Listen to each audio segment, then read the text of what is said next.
রমজান একটি আরবি মাস। রমজান এমন একটি গুরুত্বপূর্ণ মাস ও বরকতময় মাস, যে মাসে আল্লাহ পাক এই কোরআন মাজিদকে নাজিল করলেন। যেই কোরআন হলো বিশ্ব মানবের জন্য সঠিক পথ ও পথদর্শক গাইড বুক। আল্লাহ তাআলা সূরা বাকারা 185 নম্বর আয়াতের মধ্যে ঘোষণা করে দিলেন যে শাহরুর রমাদান আল্লাযী উনজিলা ফিহিল কুরআন হুদাল লিন-নাস ওয়া বাইনাতিম মিনাল হুদা ওয়াল ফুরকান। রমজান মাস, এই মাসে আমি কোরআন নাজিল করেছি, যা বিশ্ব মানবের জন্য সঠিক পথ, যা মানুষকে সঠিক পথ দেখায় এবং হক বাতিলের সুস্পষ্ট করে দেয়। পবিত্র রমজান মাসে এমন একটি রাত্রি আছে, যে রাতটা হচ্ছে হাজার মাসের ইবাদতের চেয়ে উত্তম। সেই রাত্রি হচ্ছে লাইলাতুল কদর।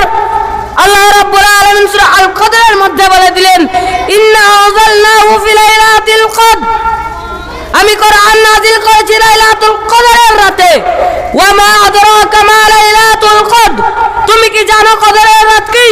লাইলাতুল কদরি খায়রুম মিন আলফিস শাহর, সেই রাতটা হলো হাজার মাসের চেয়ে উত্তম। এবারে আমি আলোচনা করব রমজান সিয়ামের গুরুত্বপূর্ণ ফজিলত। সিয়াম শব্দটি হলো আরবি, যার আবিধানিক অর্থ হলো বিরতি থাকা, এবং ইসলামিক পরিভাষায় তার অর্থ হলো যে সুবহ সাদিক থেকে নিয়ে সূর্য অস্ত যাওয়া পর্যন্ত পানাহার, স্ত্রী সহবাস, ওয়াসিল কাজ কর্ম থেকে বিরতি থাকা। সিয়ামের ইতিহাস কখন থেকে চালু হয় আমরা তা জানতে গেলে বিভিন্ন অনুসন্ধান করে জানতে পারি যে পৃথিবীর সর্বপ্রথম মানুষ হলো হযরত আদম আলাইহিস সালাম থেকে নিয়ে পৃথিবীর সর্বশেষ নবী হযরত মুহাম্মদ সাল্লাল্লাহু আলাইহি সাল্লাম। এর পূর্বে যতগুলি নবী ছিল, তাদের পরেও কিছু না কিছু রোজা ছিল। তাই আল্লাহ তাআলা পবিত্র কোরআনে সূরা বাকারা 125 নম্বর আয়াতের মধ্যে বলে দিলেন, ইয়া আইয়ুহাল্লাযীনা আমানু, হে ঈমানদারগণ, তোমাদের পরে সিয়াম ফরজ করা হয়। ইয়া আইয়ুহাল্লাযীনা আমানু কুতিবা আলাইকুমুস সিয়াম কামা কুতিবা আলাল্লাযীনা মিন ক্বাবলিকুম লাআল্লাকুম তাত্তাকুন। ইয়া আইয়ুহাল্লাযীনা আমানু, হে ঈমানদারগণ, কুতিবা আলাইকুমুস সিয়াম, তোমাদের পরে সিয়াম ফরজ করা দেওয়া হয়েছে, কামা কুতিবা আলাল্লাযীনা মিন ক্বাবলিকুম লাআল্লাকুম তাত্তাকুন, যেমন তোমাদের পূর্বপুরুষের পরে আমাদের আগে যতগুলি নবী এসেছিল, যতগুলি উম্মত এসেছিল, তাদের পরেও সিয়াম ফরজ করা হয়েছিল। অনুরূপ আল্লাহ তাআলা সূরা বাকারার মধ্যে বলে দিলেন, ফামান শাহিদা মিনকুমুস সাহরা ফালিয়াসুম। আল্লাহ তাআলা বলেন যে তোমাদের মধ্যে ওই সব ব্যক্তি যদি এই রমজান মাসটাকে পায়, সেই যেন এই মাসটাতে অবশ্যই রোজা রাখে। আমরা উপরে আয়াত থেকে বুঝতে পারলাম যে আমাদেরকে অবশ্যই রোজা রাখতে হবে, এবং আল্লাহ তাআলা আমাদের পরে এক মাস রোজা ফরজ করেছেন। ইসলামের মধ্যে 5টি স্তম্ভ আছে, তার মধ্যে একটি অন্যতম হলো সিয়াম। রাসূল সাল্লাল্লাহু আলাইহি ওয়াসাল্লাম হাদিসের মধ্যে বলে দিলেন, আন আবি হুরায়রা قال قال النبي كريم صلى الله عليه وسلم بني الإسلام على 5 شهادة أن لا إله إلا الله وأن محمد رسول الله وإقام الصلاة وإيتاء الزكاة والحج صوم رمضان। ইসলামের মধ্যে 5টি স্তম্ভ আছে, তার মধ্যে একটা হলো যে আমি সাক্ষ্য দিচ্ছি যে আল্লাহ ছাড়া কোনো সত্য মাবুদ নেই। 2 নাম্বার হলো এবং মুহাম্মদ সাল্লাল্লাহু আলাইহি ওয়াসাল্লাম তার রাসূল। 2 নাম্বার হলো যে সালাত, আমাদের প্রত্যেক মুসলমানকে সালাত আদায় করতে হবে। 3 নাম্বার হলো যাকাত, যার মালধন আছে তাকে যাকাত দিতে হবে। 4 নাম্বার হলো হজ। 5 নাম্বার হলো রোজা।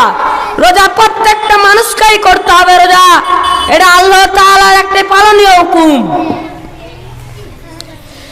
অন্য হাদিসে রাসূল সাল্লাল্লাহু আলাইহি ওয়াসাল্লাম বলেন, আন আবি হুরায়রা قال قال النبي كريم صلى الله عليه وسلم إذا دخل رمضان فتحت أبواب السماء, যখন এই রমজান মাসটা আসে তখন আসমানের দরজা খুলে দেওয়া হয় এবং অন্য বর্ণনায় আছে যে ওয়াফি রায়াতিন ফুতিহাতি আবওয়াবাল জান্নাত, এবং জান্নাতের দরজা খুলে দেওয়া হয়।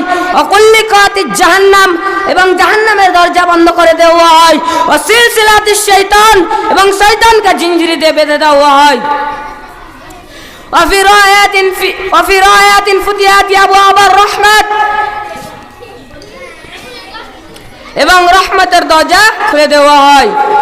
عن سهل بن شاهد رضي الله عنه قال قال رسول الله صلى الله عليه وسلم في الجنات الثمانية منها أبواب يسمى الريحان إلا الصائمون في الجنات الثمانية فتحت أبواب جنة أبو هريرة رضي الله সাল ইবনে সাইদ রাদিয়াল্লাহু আনহু হইতে বর্ণিত, তিনি বলেন রাসূল সাল্লাল্লাহু আলাইহি সাল্লাম বলেছেন ফিল জান্নাতি সামানিয়া ফুতিহাতি আবওয়াবুন মিনহা আবওয়াবুন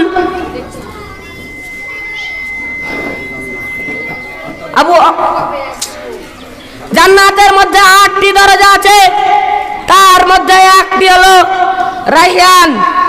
সেই রায়হান নামক জান্নাতে কারা যাবে? সেই রায়হান নামক জান্নাতে ওই সব ব্যক্তি যাবে যেই ব্যক্তি পৃথিবীতে আল্লাহ রাব্বুল আলামিনের জন্য সিয়াম পালন করেছে। দিনে খেয়ে না খেয়ে সে আল্লাহ রাব্বুল আলামিনের জন্য সিয়াম পালন করেছে। অন্য হাদিসে রাসূল সাল্লাল্লাহু আলাইহি সাল্লাম বলেন আন আবি হুরায়রা قال قال النبي الكريم صلى الله عليه وسلم من شام رمضان إيمانا واحتسابا غفر له ما تقدم من ذنبه